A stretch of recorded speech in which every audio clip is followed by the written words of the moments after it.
Hello everyone, welcome back to my channel.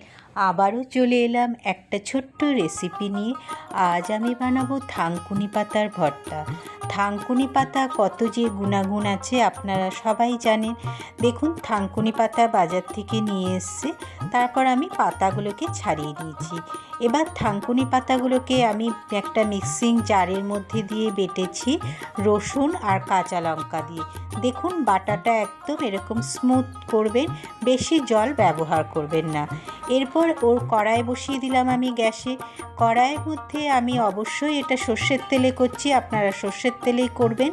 যেহেতু কালো কড়াই হয়তো বুঝতে পারছেন না, সর্ষের তেল আমি দিয়ে দিলাম কড়াইয়ের মধ্যে।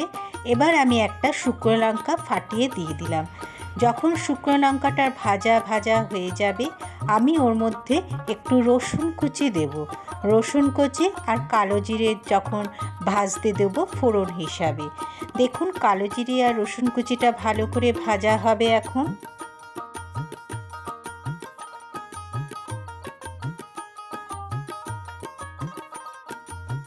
যখন রসুনটা লাল লাল করে ভাজা হয়ে যাবে, একটা গন্ধ, রসুন ভাজার গন্ধ উঠে আসবে, তখন আমি ওর পাতা বাটাটা ওর মধ্যে দিয়ে দেবো।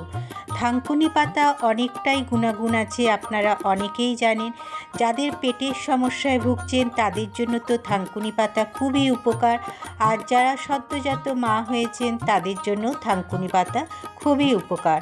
এই গরম গরম ভাতের সাথে প্রথম পাতে যদি এরকম থানকুনি পাতার একটা ভর্তা দেওয়া যায়, বাটা দেওয়া যায়, তাহলে কিন্তু খুবই ভালো লাগবে, দুপুরের খাওয়াটা জমে যাবে। আর যাদের পেটের সমস্যায় ভুগছেন তাদের তো খাওয়াটা খুবই উপকার। দেখুন, আমি এবার কড়াইয়ের মধ্যে দিয়ে দিলাম থানকুনি পাতাটা। থানকুনি পাতাটা দিয়ে ভালো করে এবার মেশাতে হবে। ওর মধ্যে আমি নুন আর হলুদ দেবো। আর কোনো রকমের মশলা আমি ওর মধ্যে ব্যবহার করব না। দেখুন, হলুদ দিয়ে দিলাম, নুন দেব, আর একটুখানি আমি চিনি দেব। যেহেতু এটা ভর্তাতে একটু চিনি দিলে ভালো লাগবে খেতে। এর মধ্যে আমি চিনি দিয়ে দিলাম। ঝাল হিসাবে আমি 2টো কাঁচা লঙ্কা ব্যবহার করেছি, একটা শুকনো লঙ্কা ফেলে দিয়েছি। দরকার হলে ঝালটা আপনারা একটু বাড়িয়ে কমিয়ে নিতে পারেন। এবার আমি এটাকে ভালো করে ঢাকা দিয়ে জলটা যতক্ষণ না শোকাচ্ছে আমাকে নেড়ে যেতে হবে। মাঝে মাঝে ঢাকা দিয়ে দেবেন, তাহলে তাড়াতাড়ি এটা জলটা শুকিয়ে যাবে। দেখুন, আমি এবার ঢাকা দিয়ে দিলাম।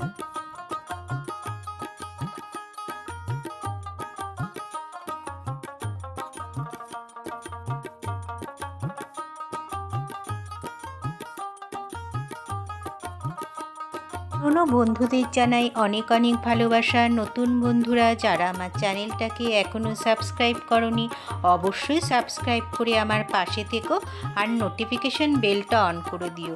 যখনই কোনো ব্লগ বা ভিডিও দেব তোমাদের কাছে আগেই পৌঁছে যাবে। তাহলে আমার রেডি হয়ে যাচ্ছে থানকুনি পাতার ভর্তা। দেখুন, অনেকটাই জল শুকিয়ে গেছে। আবার আমি ঢাকা দিয়ে দিলাম। দেখুন, ঢাকা খুলে আমি 2 মিনিট পর দেখছি আরও জলটা আমার শুকিয়ে গেছে। তাহলে রেডি হয়ে যাচ্ছে আমার থানকুনি পাতার ভর্তা।